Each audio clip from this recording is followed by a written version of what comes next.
Live, it's your boy here, Dan at the B League Says, coming at you with your Thursday night football prop show. And I'm recording on a Tuesday straight after the lines dropped. I had a day off somehow.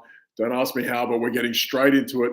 We got some pretty cool props to go over for this Thursday night's matchup of Bucks at Falcons. I'm looking forward to it. We've got some good props with it. We're going to talk about that in a minute. But before we do, as always, go to underdogfantasy.com, promo code GF2 for 100% matching deposit up to, I guess, $250. Jeff still hasn't cleared that up. If you listen to the show, he'd tell me what it is. I'm just guessing. We're going to say that, but please, promotions vary, so don't be stupid. Use what you do. Initial deposit only. Go from there. As always, please stay tuned for after the show. Another great show after us. I'm going for two. As always, we've got Gladys kicking off with no particular order with your Thursday night show as well. I'm pretty sure that's where we're at because my head's muffled because I'm normally recording on a Wednesday. We're doing it on a Tuesday today. Don't ask why, don't ask how.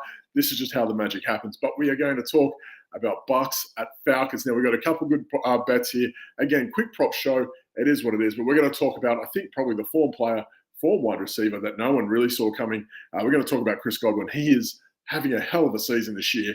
And, of course, Mike Evans kicked off last week. He had a pretty good matchup too, but Chris Godwin was chippy as well. We're going to go Chris Godwin higher than 66.5 receiving yards at Atlanta. Look, a couple of tougher matchups over the past 2 weeks for Godwin. He's come a little bit down to earth from the start of the season he had.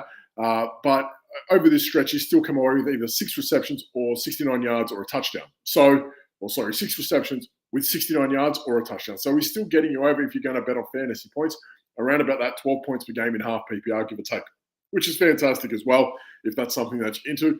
The Falcons this year have allowed 4 points per game or more to the slot, more than they do the outside receivers. So they give it up a little bit more to the slot, which is fantastic as well because Godwin primarily has moved into the slot this year, as they told us he would. In his career versus the Falcons, he has 4 games over 100 yards and 5 over 66. I like those odds for him this week with a 6 for 66 floor. We're going 66.5 receiving yards. I think he's going to kick off this week. Pick number 2, we're going to go KIRK Cousins this week. We're going to go lower than 226.5 passing yards.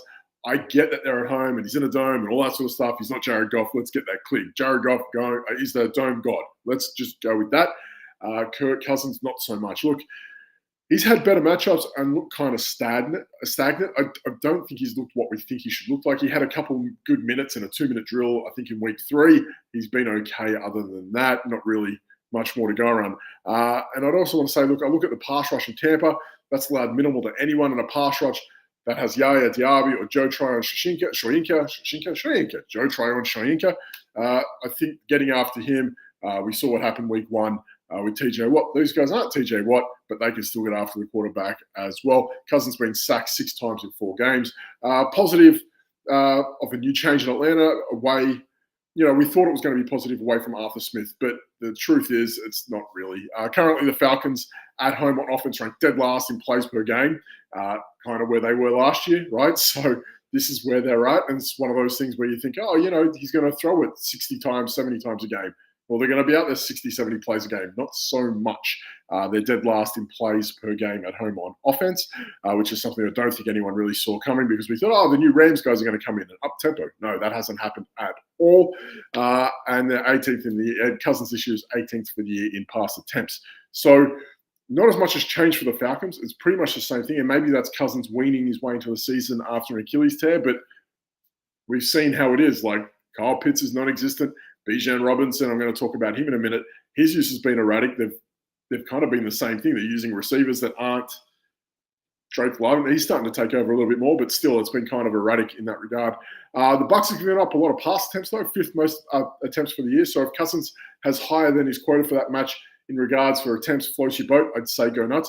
But the Bucks are mid-pack of the year in pass yards again. And again, they've played guys who have probably been able to put it up on them a little bit more. Cousins at this point, I'm not sure is able to. They're giving up about 215 per week through the air to quarterbacks. They've also only allowed 1 passing touchdown this season, so there's that as well. But because they've only allowed 1 passing touchdown, that must be they're getting it somewhere else. I'm going to say that BIJAN Robinson's going to have a decent game this week. We've been a little bit disappointed with him, but let's go over this. The Bucks rush defense, they are very, very good. Let's say this. It's not that they can't be good and BIJAN can't be great. They can both existent. They can have a very good rush defense and a very good rushing player. It can work in that regard. But let's have a look at this. Brian Robertson, 40 for 1. David Montgomery, 35 yards for 1. Javonte Williams, 12 for none. Pretty good running backs in that run. Only one running back this year has actually had a bit of work on them. That's Saquon Barkley this week. He had 85 yards off 10 attempts. And he also did that to the Saints week before. We spoke about that with Barkley. But the Bucs, they've given up a rushing touchdown, 4 rushing touchdowns this year. The other 2 were to Jaleel McLaughlin and Jalen Hurts. So in terms of big, bulky running backs like BIJAN Robinson is, Brian Robinson, David Montgomery held down on the yards, but 4 rushing touchdowns for the year given up from the Bucs. I can see a way through for him also. I think he's going to have a bit of a multifaceted game. I can see him getting a way through on the air as well. So I like him for a rushing touchdown. We just spoke about that. It won't come from Cousins. I don't think he's going to go through the air. Algier, maybe, if you're looking to get a bit more obtuse for what you want to do. He's only had the 1 score this year, Bijan Robinson, so I think that's a risk in itself going over and half a touchdown, but I can see how it can happen. I just explained how. But I do also like him through the air. I like him for over on his receptions, and for receiving yards at 24.5, I like him on that too. They've given up the Bucs second most receptions and the second most receiving yards to running backs as well. So I like Bijan Robinson for a touchdown or over half a touchdown. I like him for receiving yards and receptions too. I take the under 66.5 rush yards with him. So I've given you a few for Bijan this week. You can take your pick. I've got a little bit too long today, going over that 5-minute quota. But either way, we're going to wrap it up as we are. Stay tuned for Gladys on Thursday night. We like that in no particular order. Just like my props, stay tuned as well. We're going to talk about Underdog Fantasy. Again, one more time, promo code GF2 for 100% matching deposit up to 250 big ones. Let's go over our prop bets for the Thursday night game.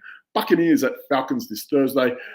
Pick number 1, Chris Godwin, higher than 66.5 receiving yards. I like him over 6.5 receptions as well. Pick number 2, Kirk Cousins, lower than 226.5 passing yards. Pick number 3 is going to be Bijan Robinson, higher than half rushing or receiving touchdown. I also like him on receptions and receiving yards under or lower on rushing yards this week. Thank you for staying tuned. 2 minutes. I've given you 2 minutes of extra bonus material and a few extra Bijan Robinson picks for that. Stay tuned for Gladys as always. Thanks for sticking with me. Safe bets, happy punts, cheers, and goodbye.